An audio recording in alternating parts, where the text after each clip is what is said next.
जगत सारा क्षणिक है और आत्मा एक नित्य है। आत्मा का अनुभव बस एकमात्र नित्य है।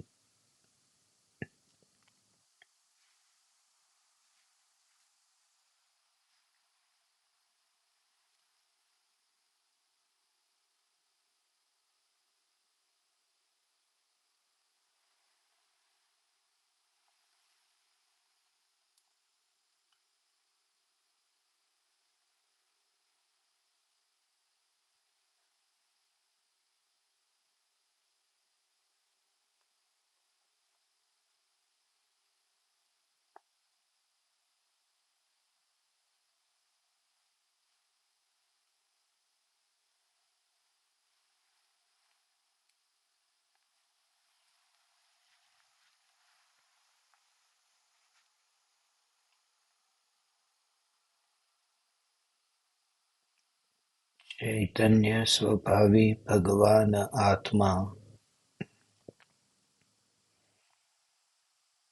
अनादि अनंत शुद्ध चैतन्य मात्र है।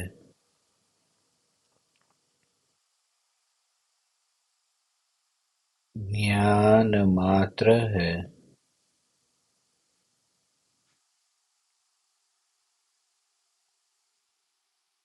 मैं शुद्ध चैतन्य मात्र, ज्ञान मात्र, भगवान आत्मा हूँ। प्रति समय यह जागृति बनी रहे। इस जागृति का नाम धर्म है।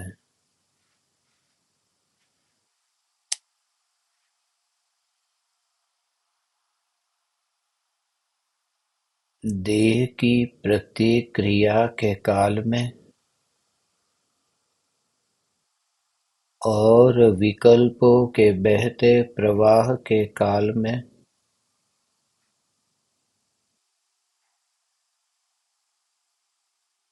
परद्रव्य और प्रभावों से प्रभावित नहीं होने वाला,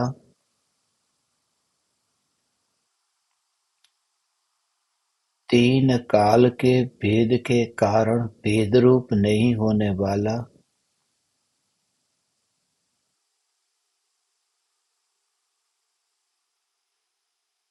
ध्रुव चैतन्य परमात्मा ही दृष्टि में बना रहे।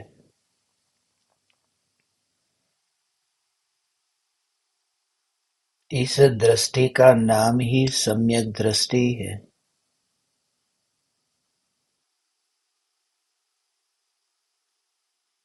क्योंकि सत्ता के अतिरिक्त, ध्रुवता के अतिरिक्त इस जगत में कुछ भी सत्य नहीं है। यद्यपि पर्याय सत्य है, मगर एक समय का सत्य होने से त्रिकाली ध्रुव भगवान आत्मा की अपेक्षा पर्याय को भी असत कहते हैं। एकमात्र ध्रुव चैतन्य परमात्मा ही सत्य है, परम सत्य है, यही मैं हूँ।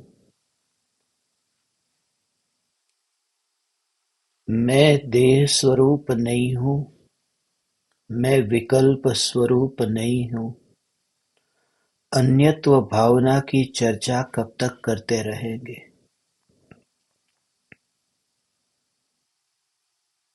कौन सी वस्तु मेरी नहीं है,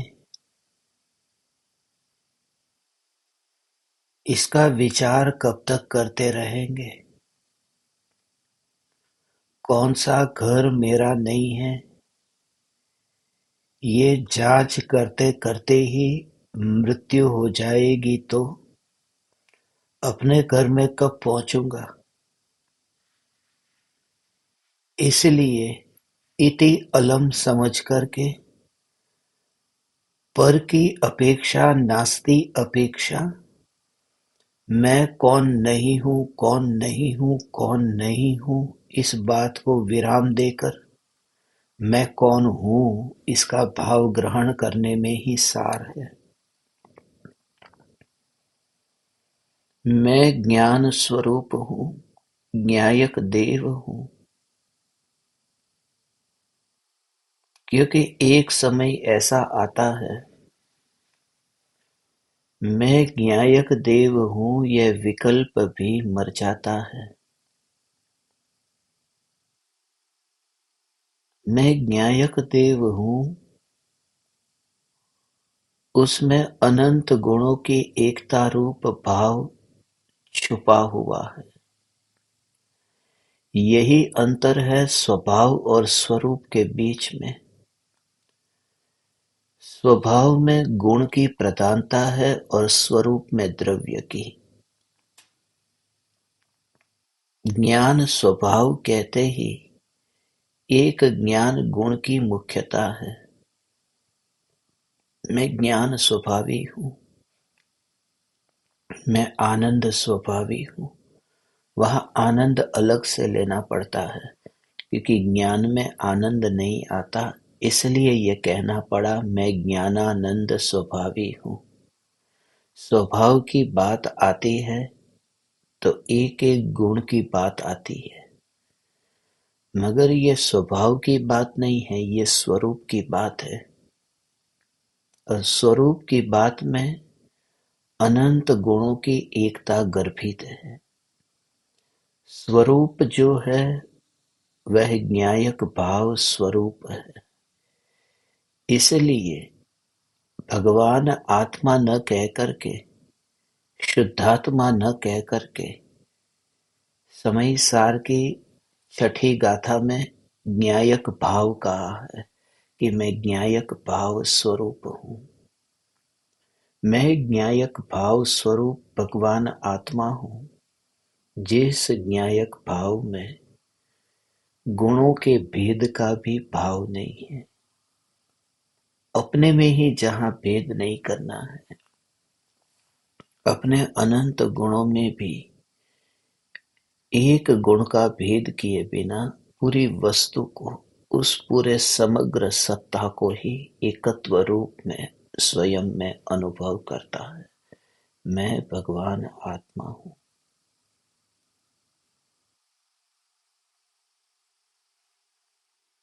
जो उपयोग है, जो आत्मा की शक्ति है, वो एक जगह पर ऐसी खर्च हो रही है कि फिर अवकाश नहीं मिलता, क्योंकि शक्ति ही नहीं है। शक्ति ही नहीं। जैसे किसी व्यक्ति को कहे कि तू तेरे घर में तरह तरह के शोपीस क्यों नहीं रखता, वह व्यक्ति कहता है कि मैं जितना कमाता हूँ उतना खर्च हो जाता है।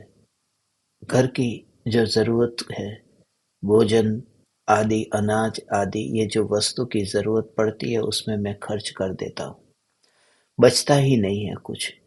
मैं कैसे उन विषयों को खरीदूं? अब उसकी जो शक्ति है वह शक्ति पूरी खर्च हो गई। यहाँ पर भी अंतर की अनुभूति में आत्मा का जो उपयोग है वह उपयोग पूरी तरह से खर्च हो गया। उपयोग एक समय में एक ही ज्ञेय में टिकता है। जब उपयोग आत्मा में सन्मुख हुआ, ज्ञान में लोकालोक झलक सकता है, मगर उपयोग एक समय में एक ही विषय पर केंद्रित होता है। भगवान आत्मा का स्वरूप ऐसा है कि जब उपयोग भगवान आत्मा में समग्र रूप से एकाग्र हुआ है, केंद्रित हुआ है, उस समय वह दूसरी ओर नहीं मुंह करेगा। उसकी एक समय की जो पर्याय है वो पूरी तरह से भगवान आत्मा में समर्पित है। इसलिए ये अस्थि की अपेक्षा से कहा कि मैं ज्ञान स्वरूप हूँ, ये स्वीकार होते ही जिस ज्ञान स्वरूप कहते ही कोई भी कार्य अलग अलग नहीं दिखाई देता। जितना भगवान आत्मा का विस्तार है, ये ज्ञान का विस्तार है, इस ज्ञान के विस्तार में कहीं पर भी भेद का अनुभव नहीं होता। दो बातें हैं जो समझ ले, एक है आत्मा के अनंत गुण और दूसरा है आत्मा के असंख्य प्रदेश। ये दोनों हैं। भगवान आत्मा में अनंत गुण भी है और भगवान आत्मा असंख्य प्रदेशी भी है। मगर अनंत गुणों का जो परिणमन है, अनंत गुणों में जो कार्य होता है, वो एक गुण का कार्य दूसरे गुण में नहीं, दूसरे गुण का कार्य है वो अन्य किसी गुण में नहीं है। मगर प्रदेशों के अंदर ऐसा नहीं है। प्रदेश का कैसा है कि यहाँ ज्ञान है, एक यहाँ की अंगुली में यहाँ पर ज्ञान है, दूसरी अंगुली में भी यहाँ पर भी ज्ञान है। तो ये ज्ञान का विस्तार, ये ज्ञान के प्रदेश, जहाँ जहाँ ये शरीर है वहाँ सब जगह ज्ञान फैला है। ये तो हम सभी को ये अनुभव होता है कि सिर में दर्द होता है, पेट में जलन होती है, तो सब जगह पर भगवान आत्मा का ज्ञान का जो विस्तार है असंख्य प्रदेशों में है। तो एक समय में, जैसे एक समय में यहाँ पर हाथ में बर्फ रखा है, तो उस हाथ में बर्फ के कारण पैर में चप्पल न पहने हो और धूप में गर्म जमीन हो, तो गर्म जमीन का वहां पर ज्ञान नहीं होता है, क्योंकि प्रदेशों में खंड खंड रूप ऐसा कार्य नहीं होता है कि हाथ के प्रदेश किसी और ज्ञेय को जाने और पैर के अंदर जो ज्ञान के प्रदेश है किसी और ज्ञेय को जाने, ऐसा नहीं होता। तो असंख्य प्रदेशों में व्याप्त जो ज्ञान है, जिसका उपयोग एक समय में एक ही विषय को जानता है, इस बात को इसलिए समझना है कि जैसे हाथ पर बर्फ है तो पैर में अग्नि का ज्ञान नहीं होता, ऐसे ही जिस समय उपयोग त्रिकाल ध्रुव चैतन्य सत्ता को जानता है, भगवान आत्मा को अभेद होकर के जब वह जानता है, उस समय भी वहाँ दूसरा भेद नहीं होता। इसलिए आपकी समझ में अब ये आना चाहिए कि जब ज्ञानी आत्मा के ध्यान में लीन है, परम कृपालु देव को शरीर पर इतने मच्छर बैठ के काटते हैं, या फिर मुनिराज के शरीर को जानवर आकर के खाते हैं, ये जो दृश्य हमने तस्वीरों में देखे हैं, ये जो कहानियां हमने शास्त्रों में पढ़ी है, ऐसे समझ में नहीं आता कि उस समय उनको क्यों कुछ नहीं होता। क्योंकि जहाँ जहाँ ज्ञान का विस्तार है, वहाँ पर खंड रूप कार्य नहीं होता है। ज्ञान का कार्य है असंख्य प्रदेशों में व्याप्त रह करके भी एक एक रूप परिणमित होना, और वह ज्ञान पूरी तरह से ढला हुआ है स्वरूप की ओर। वह ज्ञान पूरी तरह से स्वरूप की ओर ढला है। बाहर में कोई भिखारी आए और कहे कि 1 रुपया मुझे दो, मगर वो जो 1 रुपया है, वह तुम्हारा 1 रुपया तुम्हारे भोजन के लिए, तुम्हारे स्वयं के लिए खर्च हो रहा है, तो तुम उस भिखारी को कुछ नहीं दे सकते। वो ऐसे ही रहेगा वहां पर भिक्षा पात्र फैला करके। ऐसे ही जब शरीर को काटने के लिए जानवर आते हैं, तो उपयोग वहां जाता नहीं है, क्योंकि उपयोग खर्च हो रहा है अपने में। वहां पर वाघ, शेर आदि जानवर, ये मच्छर आदि जीव जंतु यदि काटे, ज्ञानी बोलते नहीं है, मगर भाव यही है कि मेरा उपयोग तो मैं नहीं दे सकता, क्योंकि यहाँ ऑलरेडी खर्च हो रहा है। वो जो स्वरूप ऐसा है, इसी वजह से ज्ञानी उपसर्ग और परिसर को जीतते हैं। ज्ञान में इतनी एकाग्रता है, तो बाहर के विषयों में ज्ञेयों के ज्ञान की और प्रधानता हो, तो फिर तरह तरह के विकल्प हुए बिना नहीं रहेंगे। मगर ये निरंतर मुझे ज्ञान ही अनुभव में आता है। यहाँ तक कि जानवर काटे, खाए, तो भी ये जागृति है, तो भी यह जागृति है कि ये उपयोग उपयोग में ही है। उपयोग उपयोग में है, ये जागृति उस समय भी गई नहीं है। ज्ञान ज्ञान में ही है। उसके लिए अपूर्व पुरुषार्थ चाहिए, उसके लिए इतना तीव्र पुरुषार्थ चाहिए। खाली सुन करके विचार करके आज तक के तुमने जो पाना चाहा और पा न सके, रोज रोज सुनने के लिए बैठते हो मगर फिर खाली हाथ उठ जाते हो, क्योंकि जितना जितना भाव से भीग करके इस बात को ग्रहण करना चाहिए था वो ग्रहण नहीं की। बुद्धि तक रही, चित्त में तरह तरह के चित्र विचित्र विकल्पों को लेकर के बैठे। ज्ञान ज्ञान ज्ञान ये तत्व चिंतन करते हैं मगर फिर भी चित्त और विषयों की ओर जाता है। बार बार ये चैतन्य चैतन्य सुनते हैं, अंदर से शब्दों का पुनरावर्तन होने से नींद आ जाती है।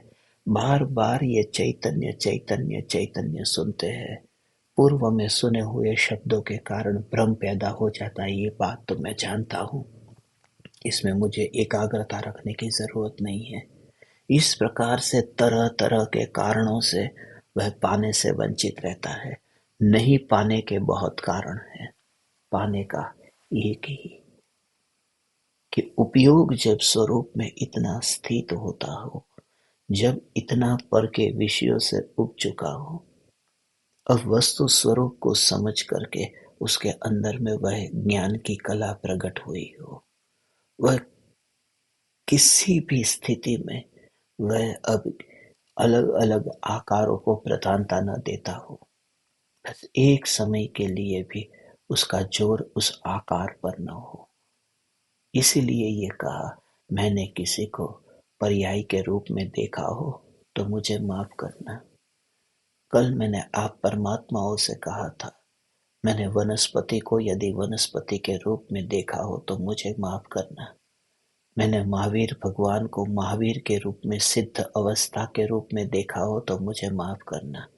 अंदर में ये अपराध है, ये अपराध है मैंने किसी को पर्याय के रूप में देखा हो। उसका सूक्ष्म भाव बहुत गहरा है।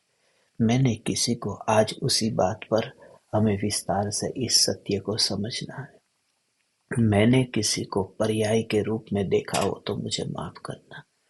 पर्याय के रूप में, पर्याय के रूप में, पर्याय के रूप में, पर्याय के रूप में का भाव क्या है कि वर्तमान में ज्ञान की अवस्था में जिस प्रकार से ज्ञेय ज्ञान में प्रतिबिंबित हुआ, उसी प्रकार से ज्ञान की अवस्था तैयार हुई, उस प्रकार से ज्ञान की अवस्था तैयार हुई। ये बात जो है ना बहुत सूक्ष्म बात है, ध्यान से सुनना भगवान। हे चैतन्य परमात्मा, काश तो उस भाव से सुने तो तुझे वह स्पर्श ना हो जाए, वह ज्ञान की स्पर्श ना हो, तुझे मात्र ध्रुव सत्ता में जैसे तेरा उपयोग ठहर गया ऐसा तुझे अनुभव हो। मगर ध्यान से इस रहस्य को समझने का प्रयास करना। मैंने किसी को पर्यायी दृष्टि से देखा हो तो मुझे माफ करना। पर्यायी दृष्टि से देखने का भाव क्या है? दर्पण में जो पदार्थ प्रतिबिंबित होते हैं तो वहां पर दर्पण का जो आकार है, जो वर्तमान में सामने जो पदार्थ है उन पदार्थों जैसा तैयार हुआ है, ऐसे ही ज्ञान का आकार ज्ञेय जैसा तैयार हुआ है। जैसे पानी का आकार गिलास जैसा तैयार हुआ, मगर वह जो तैयार हुआ है वो तो पानी के कारण, ये पानी के कारण, नहीं तो पत्थर के टुकड़े भी उस आकार के हो जाते। वह पानी की शक्ति है। ऐसे ही ज्ञान का आकार जिस ज्ञेय को जानता है उस ज्ञेय के जैसा हो जाता है। ज्ञेय का नहीं हो जाता, ज्ञेय के जैसा हो जाता है। ये इतना परम सत्य है कि इस सत्य को यदि समझ ले तो वहां पर भेद की कल्पना जो अनादि काल से होती थी, वह भेद की कल्पना से मुक्त हो, ठहर जाए, बिल्कुल ही ठहर जाए। हे चैतन्य परमात्मा, जो पानी गिलास में है जो पानी कप में है, जो पानी कटोरे में है, उस पानी को गिलास में डाला, गिलास जैसा आकार हुआ, गिलास जैसा आकार हुआ। तो ज्ञान की पर्याय जब आदिनाथ भगवान की मूर्ति सामने है, आदिनाथ भगवान की मूर्ति सामने है, तो आदिनाथ भगवान को जानने वाली ज्ञान की पर्याय का आकार आदिनाथ भगवान जैसा हुआ। फिर महावीर भगवान को जानने वाली वहाँ वो मूर्ति है, तो उस महावीर भगवान को जानने वाली ज्ञान की पर्याय का आकार महावीर भगवान जैसा हुआ। अब वहाँ पर तुमने चावल देखे मंदिर में, तो चावल को जानने वाली ज्ञान की पर्याय का आकार भी चावल जैसा हुआ। ये ज्ञान की पर्याय का आकार बदलता है। पहली बात, ज्ञान की पर्याय का आकार है, वह आकार बदलता है। जैसा ज्ञेय है ऐसा बदलता है, मगर ज्ञेय के कारण नहीं बदलता, अपनी शक्ति के कारण बदलता है, अपनी योग्यता के कारण बदलता है। और वह बदलता आकार न ज्ञेयों में जाता है, न ज्ञेयों का आकार यह ज्ञान में आता है। ऐसा जो ये ज्ञान की पर्याय का स्वरूप है, हे चैतन्य परमात्मा, मैंने जो ज्ञान स्वरूप है, उस ज्ञान स्वरूप को ये जो आकार हुआ, पहला आकार, दूसरा आकार, तीसरा आकार, उस आकार के रूप में ज्ञान को देखना, यह मिथ्यात्व है। और ज्ञान को उन आकारों के भेद रूप न देखना, उसका मतलब पर्याय दृष्टि का छूट जाना है। चींटी कीड़े मकोड़े की बात नहीं है कि मैंने तुझे परमात्मा के रूप में न देखा हो तो माफ करना, उनकी बात नहीं है। असली बात यहाँ पर है, मैंने ज्ञान की एक समय की जानने वाली पर्याय स्वरूप यदि ज्ञान को देख लिया, तो मैंने ज्ञान का अनादर कर दिया। मैंने इस ज्ञान विराट चैतन्य सत्ता का उस एक समय की पर्याय में सिकुड़ा हुआ रूप देख लिया, और विराट परमात्मा का मैंने अनादर किया। उस परमात्मा को उस आसन से उतार करके मैंने ऐसे जमीन पर ला दिया जहाँ एक समय का उसका अस्तित्व और मृत्यु है। मैं जो ज्ञान स्वरूप अनुभव करूं, ऐसा अनुभव है कि वहां पर पर्याय का आकार बदलता है। वहां पर चींटी रहेगी, चींटी को शरीर से अलग नहीं करना है, चींटी का जो आत्मा है उसको अलग नहीं करना है, क्योंकि चींटी के आत्मा को उसकी वो चींटी की जो पर्याय है, पर्याय माने वो असमान जाति द्रव्य पर्याय, माने आत्मा शरीर की मिली हुई पर्याय, ऐसी जो पर्याय व्यवहार में जो बोलते हैं, तो उस आत्मा को चींटी के शरीर से अलग नहीं करना है, वरना हिंसा होगी। गाय को मानो कि उस आत्मा को गाय की पर्याय से अलग कर दो, कि पर्याय से द्रव्य को अलग नहीं करना है, अलग करने में तो हिंसा हो जाएगी। अलग जानना है, अलग देखना है, अलग देखना है कि वह आत्मा गाय नहीं है, वह आत्मा चींटी नहीं है, अलग देखना है। क्योंकि पर्याय को द्रव्य से अलग करने में तो अधर्म है, और पर्याय को द्रव्य से अलग देखना है, ये धर्म है। द्रव्य को पर्याय से अलग करने का भाव वस्तु स्वरूप से विपरीत चलने की चेष्टा है, जो हो ही नहीं सकता। और द्रव्य को पर्याय से अलग देखना अर्थात द्रव्य दृष्टि केंद्रित होना, अलग देखना माने वस्तु स्वरूप को देखना, कि वस्तु स्वरूप को देखना माने द्रव्य जो है वह द्रव्य नित्य है और पर्याय अनित्य है। तो जो अनित्य है उसको गौण करके द्रव्य को ही प्रधानता दी है। ऐसा जो ध्रुव चैतन्य तत्व का जोर, वहां पर एक एक आत्मा के बारे में बताया, एक एक आत्मा, कि चींटी का जीव, मकोड़े का जीव, गाय का जीव, वहां पर वो तो परमात्मा है, उनको पर्याय के रूप में मत देख। यहाँ तो अब मनुष्य की बात का ही ठिकाना नहीं। यहाँ तो ऊपर ऊपर में मनुष्य में भी ये ब्राह्मण है, ये क्षत्रिय है, इसकी जाति ये है, ये काला है, गोरा है, ये पुरुष है, ये स्त्री है, ये ठिगना है, ये ऊंचा है। उनकी तो बात ही नहीं है। उन पर्यायों की तो बात ही नहीं है। ये इतना सूक्ष्म रहस्य है। हो सके तो तुम इसका बार बार विचार और चिंतन करना, इसका प्रयोग करना। ऐसे ही बैठ करके कि ज्ञान की अवस्था किसी भी आकार की होती हो, ज्ञानाकार किसी भी प्रकार का होता हो, मगर ज्ञानाकार के भेदों के कारण ज्ञान में कोई भेद नहीं है। ऐसा जो ज्ञान सत्ता स्वरूप भगवान आत्मा, यह मैं, यह मैं।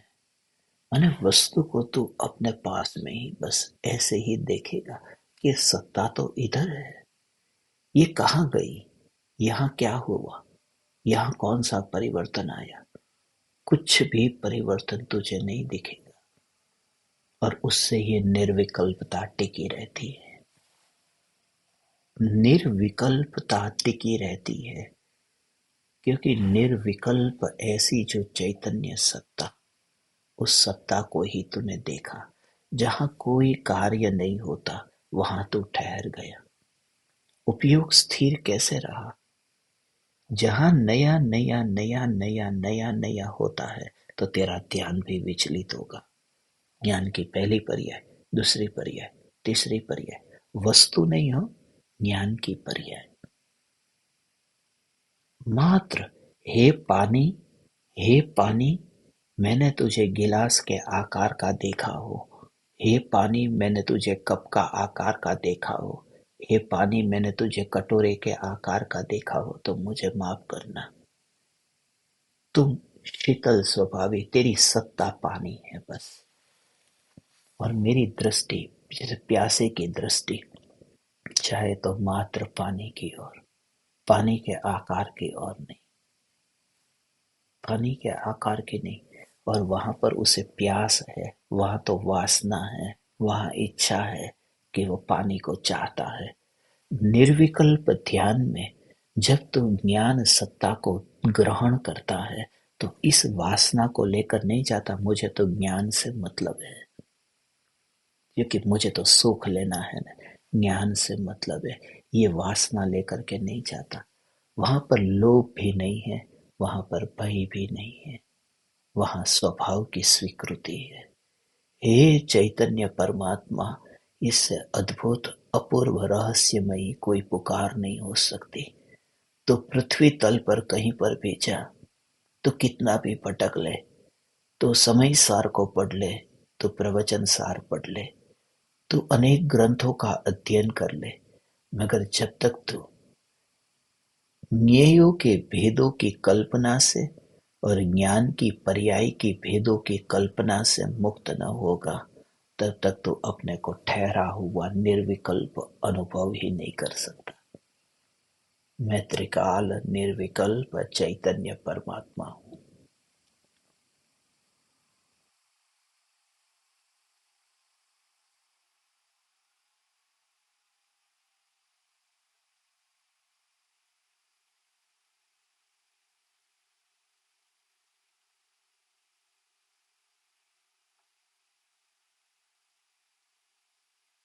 दोनों की बात वहां पर नहीं है।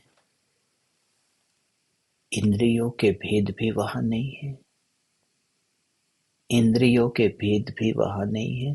और दूसरी बात कि ज्ञान का आकार भी वहां नहीं है। अभ्यास ये है कि सत्ता वहां पर है। जैसे 5 नल में से पानी आता है, पहला नल है, उस नल का आकार अलग है। ऐसे समझो कि वह नल है, वह नल सोने का है, एक नल चांदी का है, एक लोहे का है, एक पीतल का है, एक तांबे का है। ऐसे अलग अलग नल है। नल अलग अलग है और नल का आकार भी अलग अलग है। ऐसे अलग अलग नल का आकार है। अब उसमें से जो पानी आता है तो पानी का आकार भी अलग अलग प्रकार से आता है। बाथरूम में जैसे वो शावर रूम में शावर में से पानी आता है तो अलग अलग आपको कैसे पानी चाहिए उस टाइप का पानी आता है। अब आकार अलग अलग है पानी का। पहली बात कि नल के आकार अलग अलग है और पानी जो आता है वो पानी भी अलग अलग है। मगर जो अंदर में ग्रहण तुम करते हो, जैसे तुम्हारे हाथ में वो पानी आया और जैसे ही हथेली पर पानी आया उस पानी को तुम देखो तो नल के भेद या फिर उस पानी का आकार, किस आकार में पानी आया वह भाव नहीं रहता। पानी है, पानी है।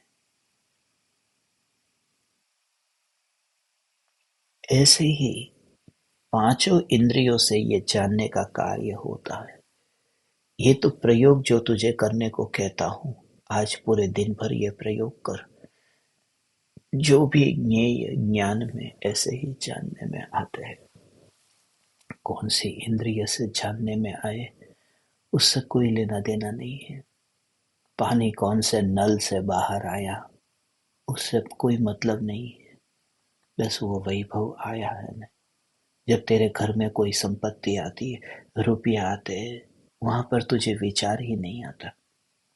रुचि जहां पर ऐसी होगी विचार नहीं आता। गरीब के पास में से वो 100 रुपया आए हैं या अमीर के पास से आए हैं, साफ सुथरे कपड़े पहनने वाले के पास से आए हैं या पसीने की बदबू जिसके अंदर आती है, ऐसे मजदूर के हाथ से पैसे आए, कोई मतलब नहीं है कि ये संपत्ति मेरे पास में आई।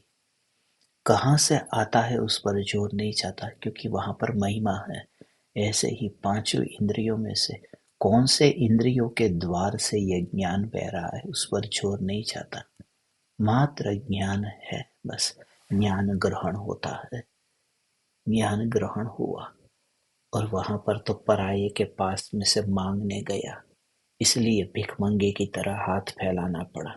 यहाँ पर हाथ नहीं फैलाना पड़ा क्योंकि अपना ही वैभव है और अपने को ही अनुभव में आता है। तब क्या होता है, तब ये वस्तु पड़ी रहती है, वह होती है, मगर उस समय उसकी दृष्टि अगोचर कैसे हो जाती है। देहातीत दशा का भाव ये है। जब तुम उस हथेली में पानी को भरते हो तब नल के प्रकार कितने हैं, नल का आकार कैसा है। हथेली में पानी भरते हो उस समय तुमने नल का त्याग कर दिया, उस समय तुमने नल का त्याग कर दिया। उसकी तपश्चर्या तुमने कितनी की थी। प्यासा व्यक्ति कोई तपश्चर्या नहीं करता, वो मात्र पानी को देखता है। प्यासा व्यक्ति पानी को देखता है, नल को नहीं देखता। इसी प्रकार से यदि तू ज्ञान मात्र को अनुभव करता है भगवान, तो फिर तुझे इंद्रियां दिखती नहीं है। उसी का नाम देहातीत है, क्योंकि पांचों इंद्रियों का समूह ही तो ये देह है। ये देहातीत दशा इसका नाम है। फिर कहाँ है शरीर, अंतर में ही अनुभव। ज्ञान बाहर गया ही नहीं, वहां तक फैला नहीं, यहाँ पर रह करके ही परिणमित हुआ। यहाँ पर ही अंदर में ही अनुभव हुआ। सामने दृश्य है, समुद्र है, तो समुद्र को देख करके ज्ञान समुद्र में नहीं गया, आंख में से बाहर नहीं निकला। ज्ञान आंख में से बाहर निकल करके समुद्र में नहीं गया। आंख के निमित्त से जानने वाला ज्ञान समुद्र में नहीं गया। यहाँ तो कहते हैं यहाँ तो कहते हैं कि ये जो ज्ञान है वो समुद्र में तो दूर, आंख में भी नहीं गया। जो जानने रूप परिणमन होता है वह ज्ञान समुद्र में तो इतना दूर तो नहीं, यहाँ इतनी दूरी पर भी नहीं गया। वह ज्ञान ज्ञान में ही रह करके परिणमित हुआ है।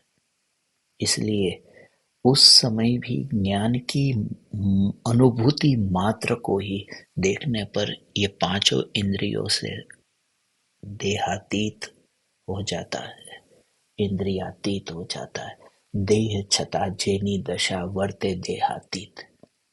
ये देह छता जेनी दशा वर्ते देहातीत, इंद्रिय छता जेनी दशा वर्ते इंद्रियातीत। अब वो इंद्रियों को ग्रहण नहीं करता। इस प्रकार के अभ्यास से अब तो विरोध मत करना कि मैं इस वस्तु को जानता हूँ, इस वस्तु को नहीं जानता हूँ। बस चलते रहने देना। आज जो तू कार्य पूरे दिन भर जो काम करता है, उस कार्य को रोकना मत, उस कार्य को चलते रहने देना। सिर्फ अंदर से ये अनुभव करना कि ज्ञान ज्ञेयों में जाकर के जानने रूप परिणमित नहीं होता। ज्ञान इंद्रियों में जाकर के इंद्रियों में वास करता हुआ जानने रूप परिणमित नहीं होता। उस समय भी कितनी भी निकटता हो, पानी के गिलास को तुमने कितना भी निकट रखा है, ऊपर से पानी नहीं पिया, यहाँ पर होठ पर लगा करके उस गिलास को लेकर के आए, मगर तुमने एक समय के लिए भी ये भाव नहीं है, प्यास छिपती है, उस समय गिलास का विकल्प नहीं है। दूरी करने की जरूरत कहाँ है कि गिलास को मैं पानी से बिल्कुल दूर ही रखूंगा और फिर पानी का अनुभव करूंगा। ये हो नहीं सकेगा, क्योंकि अभी जो पानी है वो गिलास में ही है। खाली तू उस सत्ता को ऐसा ग्रहण कर कि गिलास की रुचि तुझे न हो। ये ज्ञानी को ज्ञान ज्ञान ज्ञान ज्ञान ज्ञान ऐसा अंतर में अनुभव में आता है कि इंद्रियों की रचना है, रचना हुई है, मगर अनुभव ज्ञान का ही है। ऐसा चैतन्य परमात्मा के जोर से वह अब संसार सागर से पार हो गया। अब उसके जन्म मरण न रहे, अब वह शरीरधारी नहीं रहा, अब वह 84 के जो चक्र कहते थे, अब वह उसको नहीं रहे। इसी बात को मुनिवर राम सिंह आज इस 37वें दोहे में कहते हैं। हम पहले दोहा पढ़ते हैं और ज्ञान के स्वरूप को सूक्ष्म दृष्टि से समझने का प्रयास करते हैं। इस ज्ञान स्वरूप को दोहा है,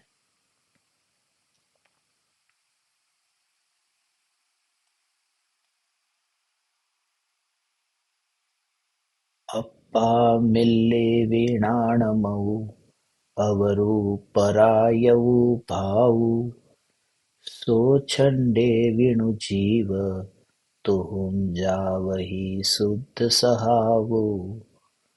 ज्ञानमयी आत्मा के अतिरिक्त अन्य सब भाव पराये हैं, उन्हें छोड़कर हे जीव तू शुद्ध स्वभाव का ध्यान कर। ज्ञानमयी आत्मा के अतिरिक्त सब भाव पराये हैं।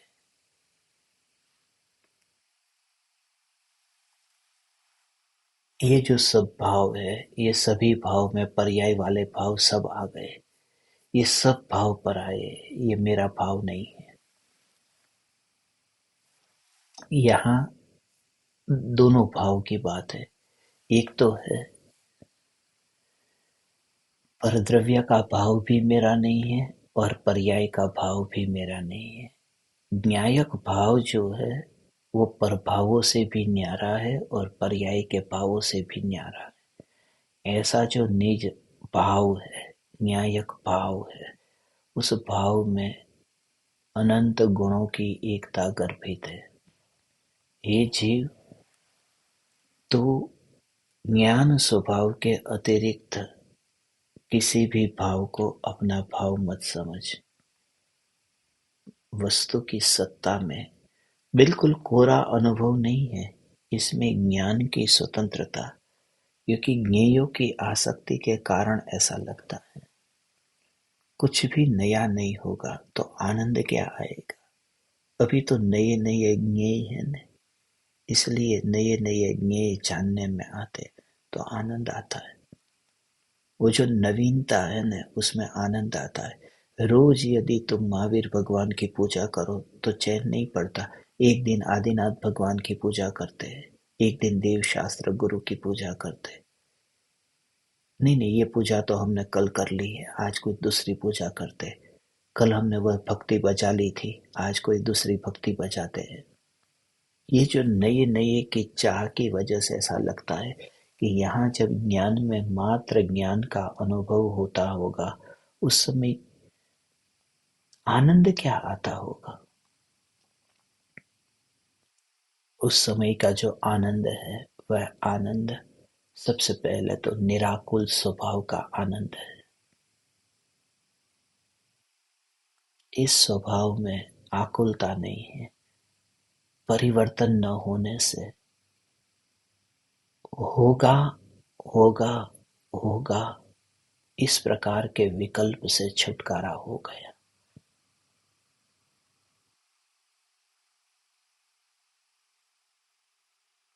अगला भोग कैसा होगा, अगला जन्म कहाँ होगा,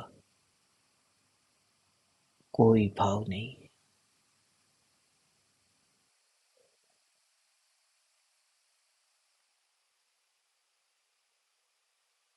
क्योंकि अगला जन्म होगा न, उतना दृढ़ हमें होना है।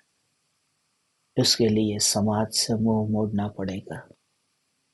उसके लिए समाज द्वारा दिया गया जो ये बोध है, उस बोध को जड़ मूल से निकालना पड़ेगा। थोड़ा साहसी होना पड़ेगा।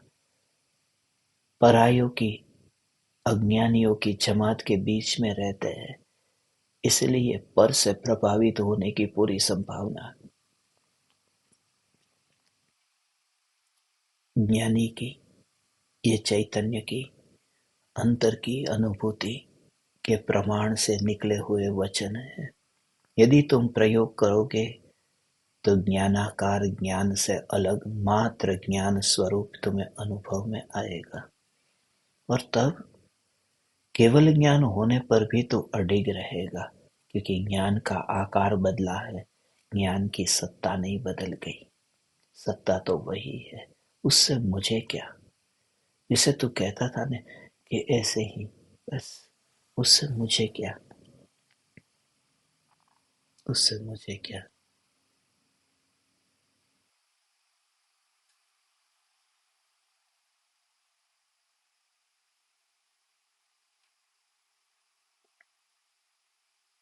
पर्याय में पर्याय का कार्य होता है।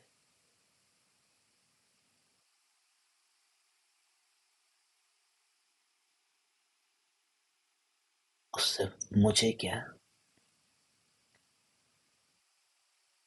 अदानी, अंबानी, उनकी संपत्ति कितनी दिन प्रतिदिन बढ़ रही है, कितना व्यापार बढ़ रहा है।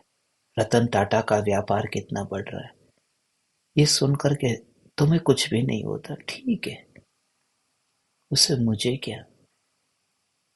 जैसे तू वो देखता है, तो मगर तुझे कितनी अलिप्तता रहती है। ज्ञान पर्याय से ज्ञानी उतना ही अलिप्त रहता है। ज्ञान पर्याय से उतना अलिप्त रहता है कि कल तुझे केवल ज्ञान होगा, मगर ध्रुव की मस्ती होने के कारण वह भेद ज्ञान करता है कि उससे मुझे क्या। उससे मुझे मुझे में वो सत्तारूप भाव को ग्रहण किया हुआ है। हे ज्ञान दीपक, बस अनंत भव की यात्रा के बाद में जिस तत्व को दृष्टि में लेना था, उस तत्व को तूने दृष्टि में ले लिया। और मेरे वचन है, ये प्रमाण नहीं है। तेरा जो हकार हो रहा है, ये प्रमाण है। तुझे जो अंतर में अंतर से ही लग रहा है कि बात ऐसी है, क्योंकि मैं सहज ही शांत होने लगता हूँ। इतना विचार करने मात्र से ही मेरे चित्त की चंचलता इतनी शांत होने लगती है। ये जो तैयारी है, और इस तत्व की रुचि के बिना ये समर्पण भाव भी नहीं हो सकता। मैं आधी रात को आप ज्ञान दीपकों को बुलाऊं, आप आ जाते हो। ये इतना आसान नहीं है। एक आदमी को भी यदि तुम बुलाओ कि मेरे समय पर आ जाना, और तुम सभी लोग तात्कालिक तैयार होकर के आते हो, और वही फिर रोज मैं वही कहानी सुनाता हूँ कि त्रिकाली ध्रुव चैतन्य स्वभावी भगवान आत्मा, मगर तुम्हारे अंतर में एक तो है। और फिर से कहता हूँ, जो लोग भी मेरे पास आए हैं और गए हैं, उन्हें आना यहीं पर ही पड़ेगा। और ये अनुभव से कहता हूँ, आना यहीं पर पड़ेगा, यहीं पर पड़ेगा। इस सत्ता के अलावा कहीं तुम्हारा उद्धार नहीं हो सकता। तुम कहीं पर भी भटक लो, तुम पूजा करने चले जाओ, तुम आरती उतारने चले जाओ, तुम दुनिया में चाहे जहां भटक जाओ, तुम्हें आना होगा अपने ही घर में। अपने ही घर में। हे ज्ञान दीपक, इस तत्व का अहोभाव इतना है कि ज्ञान स्वभाव में तू स्थित हो, यहीं पर ही तेरा हित है। अब कोई जन्म नहीं है, कोई मरण नहीं है, क्योंकि मुझे पर्याय का उत्पाद व्यय, वहां पर अब जन्म मरण, वहां पर मैं बैठता नहीं हूँ। अब वो वहां पर बैठता नहीं हूँ। मैं स्मशान में बैठता हूँ तो लोगों को लगता है कि अरे स्मशान में तो मुर्दे होते हैं, वहां पर क्यों बैठते हो। किसी की प्रसूति होती है, वहां पर नहीं बैठना चाहिए, क्योंकि वहां पर तो उस जगह को छू ले, उस पलंग को छू ले तो सुतक लग जाता है। फिर तुम वहां से घर आकर के नहाना पड़ता है। किसी की डिलीवरी हो तो घर आकर के नहाना पड़ता है। स्मशान में जाकर के बैठ गए हो तो फिर घर आकर के नहाना पड़ता है। सीधे ही मंदिर में प्रवेश नहीं कर सकते, स्नान करो, गंदे हुए हो। वहां तो मुर्दा चला है, मुर्दा मरा है, जला हुआ मुर्दा वहां मर गया है। मगर जो पर्याय जहां जन्म लेती है तो वहां क्यों बैठता है। जो ज्ञान की अवस्था कभी एक ज्ञेय को जानती है, कभी दूसरे ज्ञेय को जानती है, कभी तीसरे ज्ञेय को जानती है, ये ज्ञान की अवस्था नए नए ज्ञेयों को जानती है। उन ज्ञान की अवस्था में ज्ञान की अवस्था का उत्पाद हुआ ने टेबल को जाना, ज्ञान की अवस्था ने समझ की ज्ञान की अवस्था का जन्म हुआ। ये प्रसूति ग्रह, वहां पर तू मत बैठ। ये ज्ञान की पर्याय मरी, यही स्मशान है, वहां मत बैठ, सूतक लगता है। पर्याय के आसन पर जो बैठता है, देह की पर्याय नहीं, ज्ञान की जानने जानने जानने जानने जानने जानने जानने जानने वाली पर्याय के आसन पर जो बैठता है, वह अशुभ है। वह त्रिकाली ध्रुव भगवान आत्मा का घात करता है। पर्याय के आसन पर बैठता है, वह आसन मेरा नहीं। और उस आसन पर जब तू अभी बैठा हुआ है न, उस आसन पर बैठा है, इस वजह से जो त्रिकाली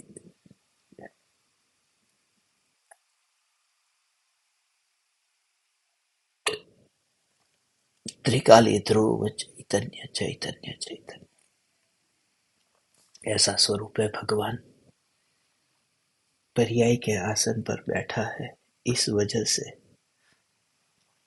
त्रिकाली ध्रुव चैतन्य परमात्मा की जब पुकार चलती है न, तो ऐसा लगता है ओ हो हो हो।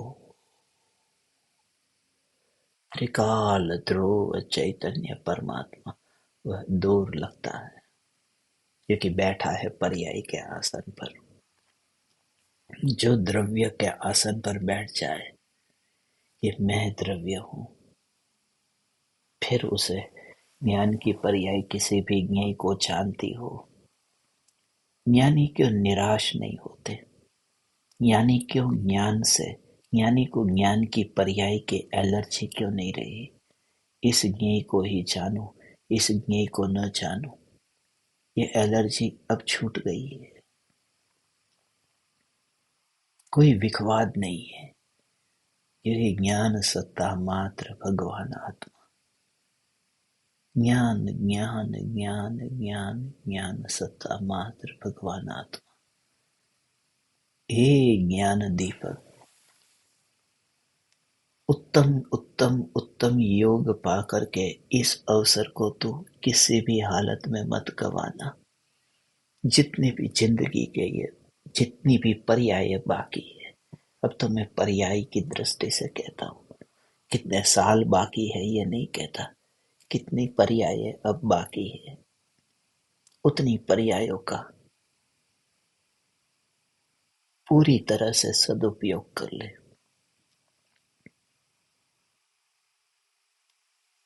ये है उत्तम योग। प्राप्त हुआ। इस प्रकार से प्रयोग करना।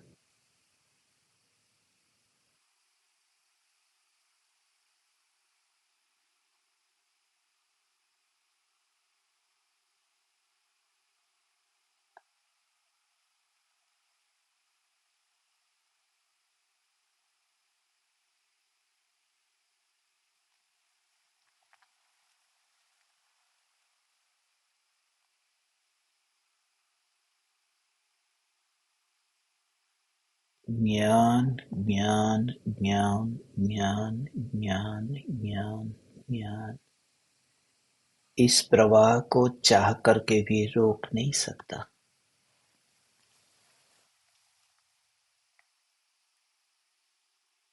ये रोका ही नहीं जा सकता।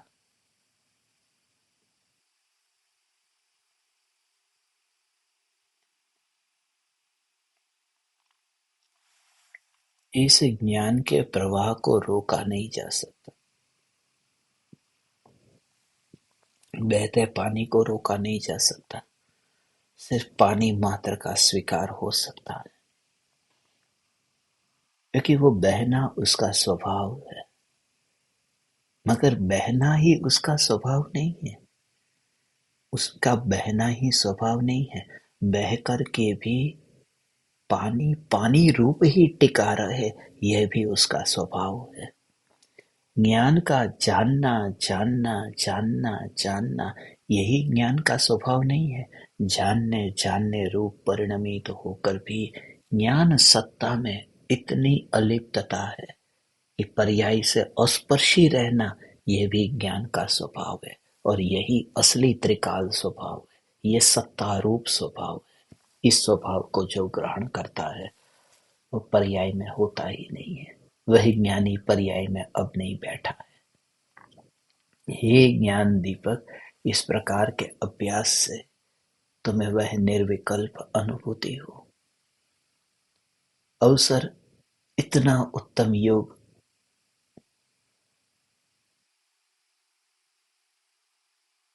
हो।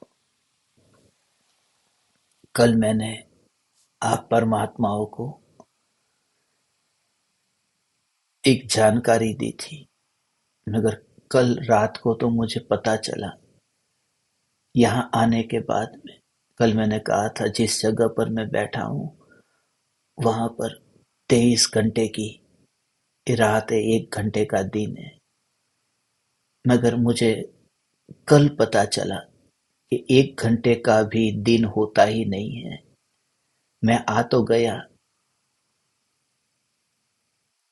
आज भी पूरे दिन भर यहाँ पर हूँ। अगला सूरज उगने वाला है, दिन होने वाला है फरवरी महीने में। 3 महीने तक दिन नहीं उगेगा, रात ही रात रहने वाली है इस जगह पर। 3 महीने तक अब दिन नहीं उगेगा। अब मुझे पता चला अब भोजन करना है, दवाई लेना है। अब वो 3 महीने तक तो सूरज उगेगा नहीं, उससे पहले यहाँ से कोई विमान जाता नहीं है। अब मैं करूँ तो करूँ क्या? और उसके बाद में फिर रात नहीं होगी। 4 महीने तक रात ही नहीं होगी, 4 महीने तक दिन ही दिन रहेगा। तो कल मैं किससे पूछ रहा था कि 3 महीने तक यहाँ पर अभी दिन नहीं होगा तो मैं क्या करूं? 3 महीने। उन्होंने तो मुझे अच्छा सुझाव दिया, उसकी जैसी योग्यता। उन्होंने कहा मांस खमण कर लो, क्योंकि वैसे भी 3 महीने तक वैसे भी रात रहने वाली है। तपश्चर्या अच्छी हो जाएगी। मांस खमण करने वाले को इधर आ जाना चाहिए, 3-3 महीने का मांस खमण हो जाएगा कुछ भी किए बिना। मगर तब से ये विचार आ रहा था उत्तम योग का। भारत जैसा कोई देश नहीं है दुनिया में। भारत जैसा देश, इतनी इतनी दुनिया घुमा हूं, इतनी दुनिया देखी, भारत देश जैसा कोई देश नहीं है कि जहां अपने को 12 घंटे का दिन, 12 घंटे की रात, दिन में 3-3 टाइम अपन भोजन करो, व्यवस्थित रूप से भोजन कर सको। इतनी अभी जो टेम्परेचर, बाहर का टेम्परेचर -17 है, -17 में है। और अभी रात को, अभी थोड़ी देर में फिर अभी हो जाएगा, फिर -20, -30, -40, -42, अभी उसका ठिकाना नहीं। तब लगता है कि भारत जैसा देश कोई देश नहीं, ना इतनी अतिशय ठंडी, ना इतनी अतिशय गर्मी, ना इतनी रात, ना इतना दिन, सब कुछ इतना बैलेंस वाला है, इतना मध्यस्थ है। मध्यस्थ होने के लिए हमारा वहां पर जन्म हुआ है, वह भी कितना महापुण्य का उदय है। वो तुम्हें अभी पता नहीं चलता, जब तुम यहाँ पर उत्तर ध्रुव पर आओ, नॉर्थ पोल पर आओ ना, तब पता चलता है भारत की महिमा। जब नहीं मिलता, महीनों महीनों तक सूरज के दर्शन नहीं होंगे, तब पता चलता है कि कब ये दिन उगेगा। अब यहाँ तो दिन उगने वाला नहीं है, तो खाना खाने के लिए अब दूसरे देश में जाना पड़ेगा। खाना खाने के लिए दूसरे देश में जाना पड़ता है। अब रात्रि भोजन के त्यागी को तो रोज फ्लाइट लेकर के जाना पड़ेगा। ऐसे अब करूँ तो करूँ क्या? मुझे दवाई लेनी है, खाना खा सकता नहीं, अब तकलीफ है, अब क्या करूं? विमान पकड़ नहीं सकता क्योंकि विमान है नहीं। विमान कोई मेरे लिए खास तो आने वाला नहीं है। अब ऐसी परिस्थिति में करे तो करे क्या? एक ही उपाय है कि ज्ञान की पर्याय जिन भेदों को जानती है, जिन ज्ञेयों को जानती है, वह साधना इस समय भी हो सकती है भगवान, इस समय भी हो सकती है। कोई भी ज्ञेय, उस ज्ञान में भेद मत कर। अपूर्व प्रयोग है ये, और ऐसे मैं तो धन्य भागी कहता हूँ अपने को कि ऐसी स्थिति में भी मैं आ गया। कल फिर पूरे दिन भर भोजन नहीं किया क्योंकि रात है। अभी आज भी पूरे दिन भर नहीं होगा, कल दोपहर के बाद में फिर जब वहां से निकलूंगा तब। अब ऐसी जगह पर इतना आनंद आता है। मैं आनंद में हूँ, मैं आनंद में हूँ कि तुरंत ही ज्ञान ज्ञान ज्ञान ज्ञान ज्ञान ज्ञान ज्ञान ज्ञान ज्ञान ज्ञान ज्ञान में, वो उस ज्ञान को, इस ज्ञेय को जाना, बस मात्र जानता रहे, तो मात्र जानता रहे। शरीर में इतना एसिड इकट्ठा हो गया है, तो मैं करूं क्या करूं? कुछ नहीं, जानता रहूं। नहीं, ये साधना नहीं है, ये विराधना है, ये आराधना नहीं है। शरीर में इतनी इतनी एसिडिटी हो जाए तो तुम जानते रहो। अरे ज्ञान की अवस्था में जब वो जानने में आए, तब तू उस ज्ञान की अवस्था को जाना तो अपराध हो गया। ये पर्याय दृष्टि हो गई भगवान। हे चैतन्य चैतन्य चैतन्य परमात्मा, ज्ञान सत्ता को, मात्र ज्ञान सत्ता को देख, ज्ञान सत्ता को देख, तुझे परिवर्तन ही नहीं दिखेगा। एक समय के लिए भी ऐसा परिवर्तन नहीं दिखेगा कि मेरे में कुछ हो रहा है, कुछ भी नहीं। यहाँ पर सत्ता मात्र है बस, और उस सत्ता में ही आनंद है, क्योंकि ज्ञान के साथ में, ज्ञान जहाँ है वहाँ आनंद भी है। क्योंकि ज्ञान है, वहाँ पलटना नहीं है, तो आनंद भी ऐसा ही अंतर में दिखेगा कि मैं आनंद स्वरूप हूँ, पर्याय में प्रकट हुआ हुआ नहीं, आनंद स्वरूप हूँ। कितना पानी उछला है उसको नहीं देखेगा, तो वस्तु पूरी की पूरी सत्ता स्वरूप है न, ये सत्ता को ही देख। इस सत्ता को देखने का नाम सदृष्टि है, सम्यक दृष्टि है। हे ज्ञान दीपक, मुनिवर राम सिंह इस ज्ञान स्वभाव के बारे में ये कहते हैं कि हे भगवान आत्मा, हे जीव, तो शुद्ध स्वभाव का ध्यान कर, बस शुद्ध स्वभाव का ध्यान कर। जो पर्यायों के भेद से, जिस पर्यायों के भेद से जिस ज्ञान में खंड होता है, ऐसा उस ज्ञान का आश्रय मत ले। जो लाठी है, टूटी हुई है, उस टूटी हुई लाठी का सहारा मत ले। जैसे ही तूने उस पर जोर दिया, वह लाठी नीचे गिरेगी, तू भी नीचे गिरेगा। वो टूटी हुई लाठी है, उस पर भरोसा मत कर, उसका अवलंबन मत ले। पर्याय जब उस टूटी हुई पर्याय का अवलंबन लेती है, एक एक समय में पलटती हुई, तो वह ठोकर खाती है। और जब पर्याय उस ध्रुव सत्ता का अवलंबन लेती है जिसमें परिणमन नहीं है। जो सत्ता है उसका अवलंबन लेती है, वो ठहर जाती है, वो आश्रय लेती है। उससे ही फिर पर्याय का ऊर्ध्वगमन होता है, तीर्थ की यात्रा होती है, शिखर पर आरोहण होता है, सर्वोच्च शिखर पर, सिद्ध शिखर पर वो पर्याय का आरोहण होता है। फिर भी जोर मेरा चैतन्य सत्ता पर। यह चैतन्य सत्ता मात्र भगवान आत्मा में हो। हे ज्ञान दीपक, इस प्रकार के प्रयोग से तुम्हें हो बस वस्तु मात्र हूं मैं हूं, ऐसा तुझे अनुभव हो, तू न संसार में रहेगा न तू मोक्ष में रहेगा, तो सत्ता मात्र में अभेद होकर स्थिर हो गया। अब तेरे लिए ये पंचम काल, चौथा काल, संसार, मोक्ष, विदेह क्षेत्र, परत क्षेत्र कुछ भी नहीं है। ये सब तो घना जंगल है। 14 राज लोक का नक्शा, ये 3 लोक का नक्शा, ये तो जंगल है। ये जंगल है, यहाँ भटकने जैसा नहीं है। खाली दुनिया का नक्शा नहीं, 3 लोक का नक्शा जंगल है। एक चैतन्य लोक है जहाँ समाने पर तृप्त होता है। यह चैतन्य लोक मैं हूँ। हे ज्ञान दीपक, इस प्रकार के अभ्यास से तो उस स्वरूप में स्थिर हो। ऐसे मैं गुरुदेव से, परम कृपालु देव से प्रार्थना करता हूँ, अनंत सिद्ध परमात्माओं से प्रार्थना करता हूँ। प्रणाम। चैतन्य चैतन्य चैतन्य।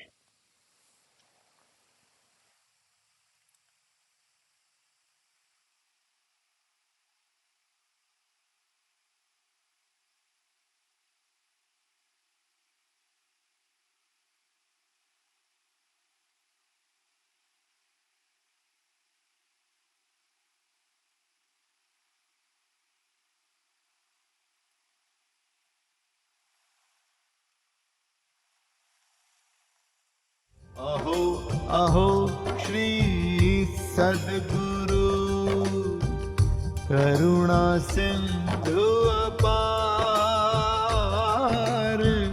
इस पामर पर प्रभु किया अहो अहो उपकार, अहो अहो उपकार।